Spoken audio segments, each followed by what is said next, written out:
வணக்கம். குரு அருளும் திரு அருளும் அனைவருக்கும் கிடைக்கட்டும். இன்று நாம் பார்க்க இருக்கும் பதிவு புத பகவான். ஒரு ஜாதகத்தில் எந்த ஒரு கிரகம் ரொம்ப பலமாக இருந்தாலும் அந்த பலம் பெற்ற கிரகத்தின் காரகத்துவம் ஜாதகருக்கு கிடைக்கும் அப்படிங்கிறது ஒரு விதி. ஆனால் அப்படி பலமாக இருந்த ஒரு கிரகம் எல்லோருக்கும் முழுமையான அதனுடைய காரகத்துவத்தை கொடுத்து விடுதா அப்படின்னாக்கா சிலருக்கு அதன் காரகத்துவங்கள் கிடைப்பதில்லை அப்படிங்கிறதும் உண்டு.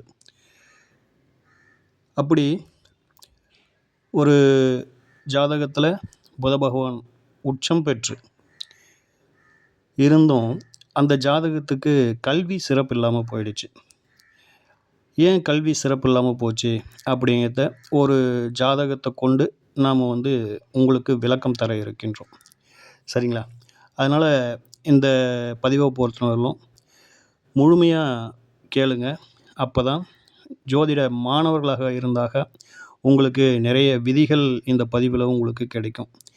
ஜோதிட ஆர்வலராக இருந்தீங்க அப்படின்னாக்கா ஒரு புரிதல், ஜோதிடம் சார்ந்த ஒரு புரிதல் உங்களுக்கு கிடைக்கும். ஏன் நமக்கு ஒருவேளை இந்த பதிவை பார்க்கின்ற உங்களுக்கு கூட இது போன்ற ஒரு நிகழ்வு இருந்திருக்கலாம். உங்கள் ஜாதகத்தில் புதன் பலமாக இருந்தும் கல்வி கிடைக்காமல் இருந்திருக்கலாம். அதற்கான விளக்கங்கள் உங்களுக்கு நிச்சயமாக இந்த பதிவில் உங்களுக்கு கிடைக்கும் அப்படிங்கிறது நம்மளுடைய கருத்து. முதல்ல கல்விக்கான பாவகங்களை பார்த்துருவோம். அடிப்படை கல்வி அப்படிங்கிறது 2ஆம் பாவகங்க. அடுத்ததாக உயர்கல்வி ஒரு டிகிரி, ஃபஸ்ட்டு டிகிரி அப்படின்னாக்கா அது 4ஆம் பாவகம். அதற்கும் மேல் ஒரு நல்ல பட்டப்படிப்புகள், அதாவது ஒரு டிகிரிக்கு மேலே மாஸ்டர் டிகிரி பண்ணுறது, ஆராய்ச்சி கல்வி பண்ணுறது, அதெல்லாம் நம்ம கையில் தொடணும் அப்படின்னாக்கா 9, 11 இந்த பாவங்கள் நமக்கு சிறப்பாக இயங்கணும். சரிங்களா? இது கல்விக்கு உண்டான பாவங்கள். காரக கிரகங்கள் அப்படின்னு சொல்லிட்டு எடுக்கின்ற பொழுது முதல்ல முக்கியமான காரக கிரகம் வித்யா காரகன் என்று சொல்லக்கூடிய புத பகவான். அவர் ரொம்ப இம்பார்ட்டண்டான ரோல் வகிக்கிறார் இந்த கல்விக்கு. அடுத்ததாக குரு பகவான். குரு பகவானும் இந்த விஷயத்தில் முதன்மையான பங்காற்றுகிறார். ஏன் குருவை சொல்கிறோம் அப்படின்னாக்கா குரு அப்படிங்கிறவரும் சரி, புதன் அப்படிங்கிற கிரகமும் சரி, இந்த இரண்டுமே திக்பலம் எந்த இடத்துல பெறுது அப்படின்னாக்கா லக்னத்தில் தான் இந்த 2 கிரகங்களுமே திக்பலம் பெறுது. லக்னம் அப்படிங்கிற இடத்துல தான், அந்த பாவத்தில் தான் ஒரு ஜாதகரின் சிந்தனை இருக்கின்றது. மூளை அப்படிங்கிற ஒரு விஷயம், உறுப்புகளில் மூளை அப்படிங்கிற ஒரு விஷயம் அந்த இடத்துல தான் இருக்கிறது. இயற்கையில் அந்த இடத்துல சூரியன் உச்சமாகக்கூடிய ஒரு பாவகம். சூரியன் அப்படிங்கிறவர் 5ஆம் அதிபதி, ஆழ்மனதை குறிக்கக்கூடிய ஒரு கிரகம் அப்படிங்கிறதுலாம் அந்த லக்னத்தில் தான் இருக்குது. அந்த லக்னத்தோடு நெருங்கிய தொடர்பில் இருக்கும் இந்த 2 கிரகங்களும், ஒருத்தர் காரக கிரகம், இன்னொருத்தர் அந்த திக்பலம் பெற்று அந்த மூளைக்கான காரக கிரகம் அப்படிங்கிற மாதிரியான ஒரு நிலைப்பாடு. இந்த இரண்டையும் நம்ம சீர்தூக்கி பார்க்கணும். கூடுதலாக சந்திரனையும் நம்ம சேர்த்து பார்க்கணும் அப்படிங்கிறது இதில் உள்ள ஒரு சூட்சமம். சந்திரன் எதற்கு அப்படின்னும்பொழுது மனோகாரகன் சந்திரன். அந்த மனம் கெட்டு போய் இருந்தது அப்படின்னாக்கா எதுலையுமே நம்மளை சீராக இயங்க விடாது. அதாவது அந்த மனம் மாற்றம் அடைஞ்சிக்கிட்டே இருக்கும். திடீர்னு நல்லா படிச்சுட்டு இருப்பாங்க, திடீர்னு பார்த்தா படிக்க மாட்டாங்க அப்படின்ற ஒரு நிலைப்பாடுகள்லாம் இருக்கும். ரெண்டாவது, கல்விக்கு முக்கியமான ஒரு விஷயம் தேவை. என்ன விஷயம் தேவை அப்படின்னாக்கா ஞாபக சக்தி. நல்லா படிப்போம், படிச்சுட்டு திடீர்னு பார்த்தா எக்ஸாம் போயிட்டு உட்காரும்போது மறந்துடுவாங்க. அல்லது யாருன்னா இவங்க படித்த விஷயத்தை பற்றி ஆசிரியர்கள் கேள்வி கேட்டாங்கன்னா மறந்துடுவாங்க. மனம் அப்படிங்கிறது ஒரு பயத்தை ஏற்படுத்தி உள்ளே பயப்படுவாங்க. படிப்புனாலே ஒரு பயம் வந்துடும். ஒரு சிலருக்குலாம் இந்த எக்ஸாம் நேரத்தில் காய்ச்சல் வந்துடும். இதெல்லாம் நம்ம சர்வசாதாரணமாக நம்ம அக்கம் பக்கத்துலேயோ அல்லது நம்ம குடும்பத்துலேயோ நம்ம பார்த்துருக்கக்கூடிய ஒரு நிகழ்வு. ஆக கல்வி அப்படின்ட்டு வந்துட்டாக பாவகம், காரகம், பாவாதிபதி, இந்த 3ஐயும் நம்ம பார்த்துடணும். பாவத்தை சொல்லிட்டோம், காரகத்தை சொல்லிட்டோம்.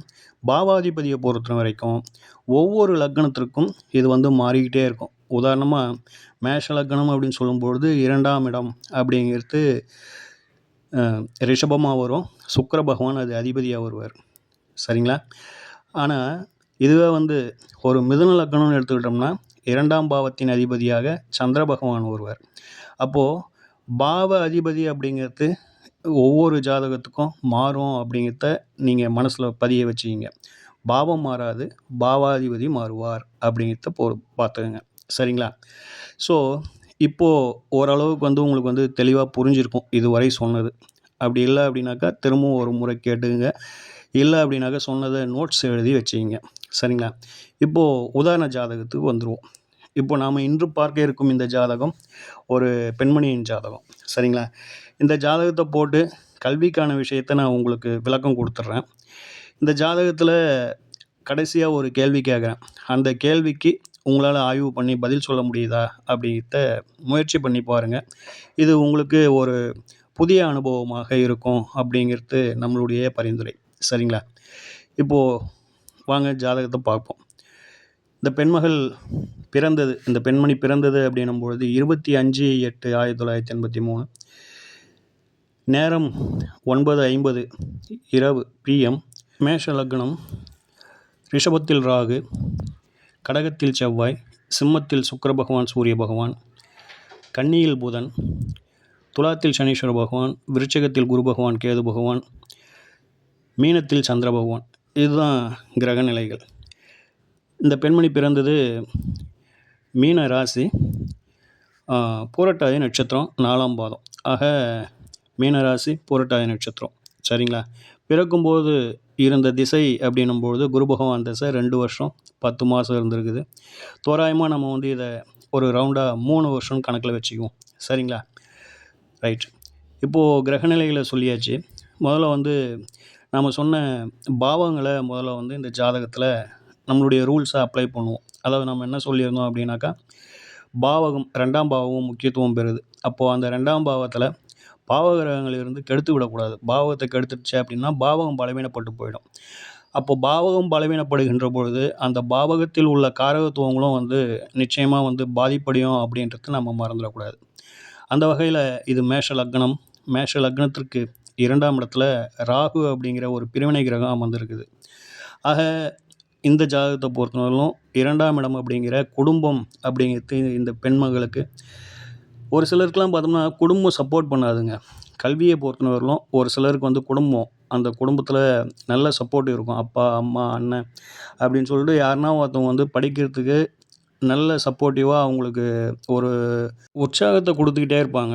உன்னால் முடியும், நீ இப்போ படிக்கலைனாலும் பரவாயில்ல, இன்னும் நீ இதை மட்டும் நீ செஞ்சால் போதும் அப்படின்னு சொல்லிட்டு அவங்கள சப்போர்ட் பண்ணிக்கிட்டே அவங்கள உற்சாகத்தை கொடுத்துக்கிட்டே அவங்கள வந்து மேம்படுத்திக்கிட்டே வருவாங்க. அது வந்து ரொம்ப முக்கியமான ஒரு விஷயம். அது எல்லோருக்கும் கிடைக்கிறதில்ல. சில நேரங்களில் வந்து குடும்பத்தில் வந்து வறுமை அப்படின்ற காரணத்தினால சின்ன வயசுலேயே வந்து வேலைக்கு போக வேண்டிய சூழல் ஏற்பட்டுரும்.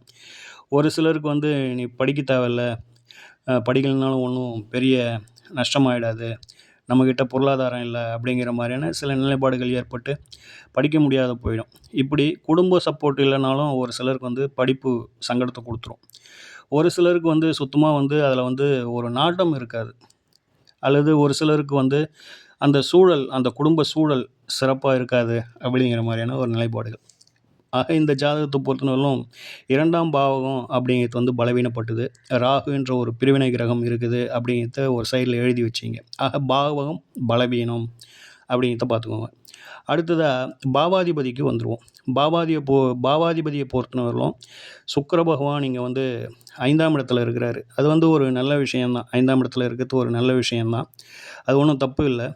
ஆனால் 8 டிகிரியில் 7 டிகிரி கிட்டத்தட்ட வந்து 8வது டிகிரியை தொட போகிறாரு சுக்கிர பகவான். சூரிய பகவான் 8 டிகிரியில் இருக்கிறார். அப்போது இங்கே வந்து பார்த்தோம் அப்படின்னாக்கா அஸ்தங்க தோஷம் அப்படிங்கிற மாதிரியான ஒரு நிலைப்பாட்டை எட்டுது. சரிங்களா? ஸோ இதுவும் வந்து பாவ அதிபதி அப்படிங்கிறது வந்து சிறப்பு இல்லாமல் இருக்குது அப்படிங்கிற மாதிரியான ஒரு நிலைப்பாடு. இப்போது இந்த டிகிரியை நாம் ஏன் சொல்கிறோம் அப்படின்னாக்கா, இந்த டிகிரிக்குள்ளே ஒரு சூட்சமாக இருக்குது. நல்லா பார்த்துக்கங்க.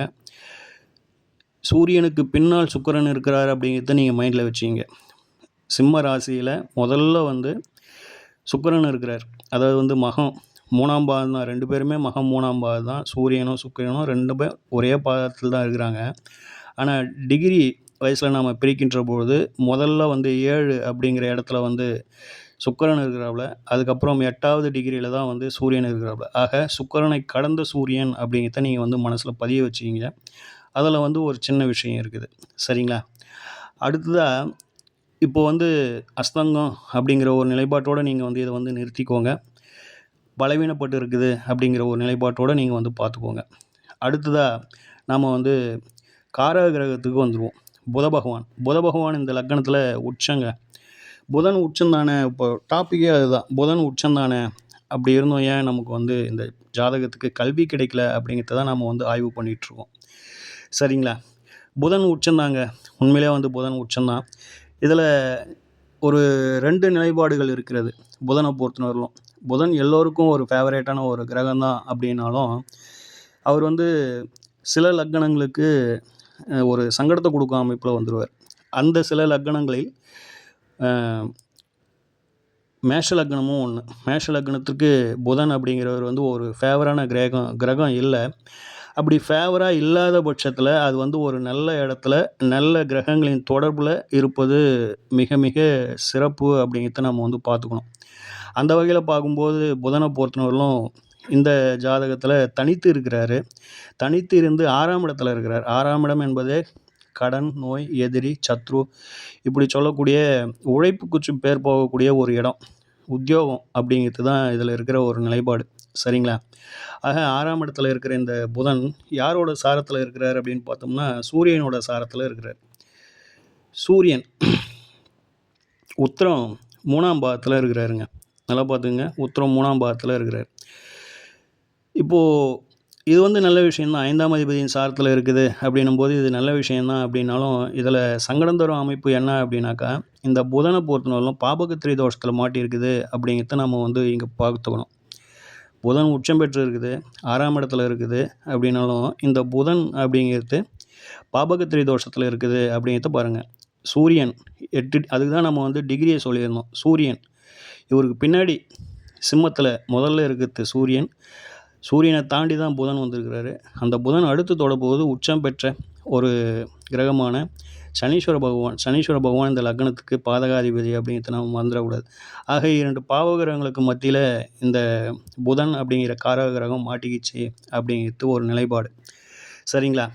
ஸோ காரக கிரகமும் இந்த ஜாதகத்தில் பலவீனப்பட்டது அப்படிங்கிறத நம்ம வந்து மறந்துடக்கூடாது. இன்னும் இதை இப்படியே ஒரு மேலோட்டமாக பார்க்கறத விட இன்னும் கூடுதலாக இது ஏன் பலன் அளிக்கலை அப்படின்றதுக்கு இன்னும் கூடுதலான ஒரு செய்தி என்ன அப்படின்னாக்கா, இந்த 3ஆம் பாதத்தில் இருக்குது பார்த்தீங்களா, புதன் வந்து உத்திரம் 3ஆம் பாதத்தில் இருக்கும். அதை நீங்கள் அம்சத்தில் பார்த்தீங்க அப்படின்னாக்கா, கும்ப ராசியில் இந்த புதன் நிற்பார். அப்போது தான் நின்ற வீட்டுக்கு ராசியில் தான் நின்ற வீடு கன்னி, அந்த வீட்டுக்கு அவர் வந்து கும்பத்துக்கு போகும்போது 6ஆம் இடம் ஆகிடும். இது வந்து சஷ்டாஷக தோஷம் அப்படின்னு சொல்கிறது. இந்த மாதிரி ராசியில் நல்ல பலமாக இருந்து அது வந்து அம்சத்தில் பலவீனப்படக்கூடாது. பலவீனம் அப்படின்னும்போது இந்த மாதிரி வந்து நீச்சமாகிறது. அம்சத்தில் நல்ல உச்சத்தில் இருக்கும். ஆனால் மன்னிக்கணும், ராசி கட்டத்தில் நீச்சத்தில் இருக்கும். அம்ச கட்டத்தில் பார்த்தோம்னா நீச்சமாகிடும். இன்னும் ஒரு சில கிரகங்கள் பார்த்தோம்னா சஷ்டாஷகம் ஆகிடும். அல்லது தான் நின்ற வீட்டுக்கு 8ல் வந்துடும், தான் நின்ற வீட்டுக்கு 6ல் வந்துடும். இப்படி இருக்கின்ற பொழுது அது வந்து சஷ்டாஷகம் ஆகிடும். இன்னும் ஒரு சில நேரங்களில் பார்த்தோம்னா விஷப்பாகை அப்படிங்கிற ஒரு நிலைப்பாட்டுக்குள்ளே எட்டிடும். அபமிருத்யு பாகையில் ஒரு சில காரணங்களால் அந்த மாதிரி ஒரு பாதத்தில் போய் நின்றுடும். அப்படிலாம் இருக்கின்ற பொழுது அந்த கிரகங்கள் தான் கொடுக்க வேண்டிய பலன்களை முழுமையாக ஜாதகருக்கு கொடுக்காது அப்படிங்கிறத மாற்று கருத்தில்லை. அந்த வகையில் இந்த பெண்மணிக்கு புதன் அப்படிங்கிறவர் முதல்ல வந்து பாபகத்திரி தோஷத்தில் இறங்கினார். அடுத்ததாக பார்த்தோம் அப்படின்னாக்கா அம்சத்தில் சஷ்டாஷகம் பெற்றார். அவருக்கு சாரம் கொடுத்த சூரியன் அவருக்கு 12இல் மறைஞ்சார் அப்படிங்கிற மாதிரியான ஒரு நிலைப்பாடுகள்லாம் உண்டு. அப்போது புதன் இந்த லக்னத்துக்கு ஃபேவராக இல்லாமல் இருந்து ஒரு பலவீனப்பட்டுட்டார் அப்படின்னும்போது இந்த ஜாதகத்துக்கு கல்வி கிடைக்கணும் அப்படின்னாக்கா குரு பலமாக இருந்திருக்கணும். நல்லா பார்த்துங்க, குரு பலமாக இருந்திருக்கணும். அந்த குரு அப்படிங்கிற கிரகத்தை நீங்கள் இங்கே ஜாதகத்தில் பார்த்தீங்க அப்படின்னாக்கா கேதுவோடு சேர்ந்து லக்னத்துக்கு 8ல் மறைஞ்சிடுவார். சரிங்களா? அப்போது இந்த ஜாதகத்தை பொறுத்தவரையிலும் 2 விதங்களில் புதனும் பலவீனப்பட்டுச்சு, குருவும் பலவீனப்பட்டார் அப்படிங்கிற மாதிரியான நிலைப்பாடு. இப்போது இந்த இரண்டும் பலவீனப்பட்டு இருந்தாலும் நம்ம படிக்கணும், நம்ம எப்படியாச்சும் படித்து முன்னுக்கு வந்துடணும், நம்ம மனசில் ஒரு வைராக்கியம் இருந்ததுன்னு வச்சுக்கிங்க, அது வந்து எப்படியாச்சும் வந்து அவங்கள வந்து படிக்க வச்சுருக்கோம். சரிங்களா?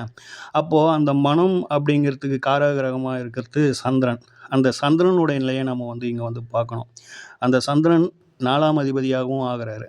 4ஆம் இடத்துல ஒரு நீச்ச கிரகம், லக்னாதிபதி நீச்சம். இப்போது சந்திரன் பார்த்தோம் அப்படின்னாக்கா 12ல் போய் நின்றுட்டாருங்க. சரிங்களா? அப்போது இது என்ன ஆகுது அப்படின்னாக்கா, இந்த கல்விக்கு உண்டான அந்த பாவமும் சரி, பாவாதிபதியும் சரி, காரக கிரகமும் சரி, அந்த மனசும் சரி, இந்த எதுவுமே வந்து இந்த ஜாதகத்துக்கு சப்போர்ட் பண்ணலை அப்படிங்கிறத இந்த ஜாதகம் தெள்ள தெளிவாக தெரியுது. இது எல்லாத்தையும் தாண்டி இன்னும் ஒரு முக்கியமான விஷயம் என்ன அப்படின்னாக்கா, ஒரு ஜாதகத்தில் அந்த கல்விக்கு உண்டான காலங்கள் அப்படிங்கிறது 5 வயசுலேருந்து ஒரு 18 வயசு, 5லேருந்து ஒரு 18 அப்படின்னும்போது 23, 24 வயசு வரலும் நடக்கிற அந்த காலகட்டம் தான் அந்த ஜாதகத்தின் கல்வியை தீர்மானிக்குது. அப்படி அந்த கல்வியை தீர்மானிக்கின்ற அந்த இளமை பருவத்தில் நல்ல ஒரு சுபகிரகங்களின் அந்த தசாபுத்தி காலங்கள் போகணும் அப்படிங்கிறத நம்ம வந்து மறந்துடக்கூடாது. அந்த காலகட்டம் தான் வந்து நமக்கு என்ன கிடைக்கணும், ஒரு ஜாதகத்துக்கு என்ன கிடைக்கணும், என்ன கிடைக்கக்கூடாது அப்படிங்கிறத தீர்மானம் பண்ணுவது அந்த ஒரு காலகட்டம் தான். அப்போது அந்த காலகட்டத்தில் நடக்கிற அந்த தசாபுத்திகள் அப்படிங்கிறது வந்து ரொம்ப ரொம்ப இம்பார்ட்டன்ட். இந்த ஜாதகத்தை எடுத்துக்கிட்டிங்கன்னா, நான் முதல்லயே சொல்லியிருந்தேன், ஒரு குத்து மதிப்பாக ஒரு 3 வருஷம் குரு தசை அப்படின்னு சொல்லிட்டு சொல்லியிருந்தேன். 3 வருஷத்துக்கு அப்புறம் இந்த பெண்மணிக்கு வந்த தசா காலங்கள் அப்படின்னு சொல்லிட்டு எடுக்கின்ற போது சனி பகவான் தசை. சனி பகவான் மேஷ லக்னத்திற்கு பாதகாதிபதி. அவர் 7ஆம் இடத்துல உச்சம் பெற்று லக்னத்தையும் லக்னாதிபதியையும் பார்க்குறார். இப்போது நல்லா பார்த்துக்கங்க, பாதகாதிபதி உச்சம் பெற்று தசை நடத்துது. எத்தனை வயசுலேருந்து? 3 வயசுலேருந்து. இப்போது இந்த பாதகாதிபதி தசையானது என்னத்தை கொடுத்துருக்கோம் அப்படின்றது தான் இங்கே வந்து ஒரு கேள்வி. இப்போது இந்த உச்சம் அப்படிங்கிறத பொறுத்தவரையிலும் இது வந்து சசயோகம் அப்படின்னு சொல்லிட்டு சொல்லுவாங்க. புதன் நல்லா பலமாகி இருக்குது, உச்சம் பெற்றிருக்குது. 6ஆம் அதிபதி 6ஆம் இடத்துல ஆட்சியாக உச்சமோ பெற்றாக பலமாக இருந்தது அப்படின்னாக்கா, அதை வந்து ஹர்ஷ யோகம் அப்படின்னு சொல்லிட்டு சொல்கிறாங்க.